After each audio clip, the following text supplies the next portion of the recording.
Social media پر chief election commissioner اور ان کے اہل خانہ کو قتل کی دھمکیاں دینے والا ملزم گرفتار کر لیا گیا. ذرائع کے مطابق قانون نافذ کرنے والے ادارے نے ملزم کو اسلام آباد ایئرپورٹ سے گرفتار کیا ہے. اس کی تفصیلات جانتے ہیں. ایاز اکبر یوسفزئی ہمارے ساتھ موجود ہیں. جی ایاز.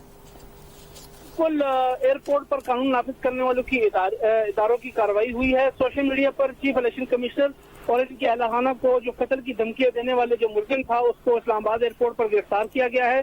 ملزم خرم محبوب جو ہے وہ بیس بدل کر بیرون ملک یعنی سعودیہ سے پاکستان آ رہا تھا اور ایف آئی اے کا کاؤنٹر بھی تقریباً کراس کر چکا تھا, لیکن اطلاع پر معلوم ہوا کہ یہ وہی شخص ہے جس نے سوشل میڈیا پر چیف الیکشن کمیشنر ان کی فیملی کو جان سے مارنے کی دھمکیاں دی تھی, جس پر فوری طور پر وہاں پر موجود قانون نافذ کرنے والے ادارے ایکشن میں آئے اور ان کو اس شخص کو گرفتار کر کے بروقت ایف آئی اے کے حوالے کیا گیا ہے اور اب اس کو حراست میں لے کر تحقیقات شروع کر دی گئی ہیں. جی بہت شکریہ ایاز اکبر یوسفزئی.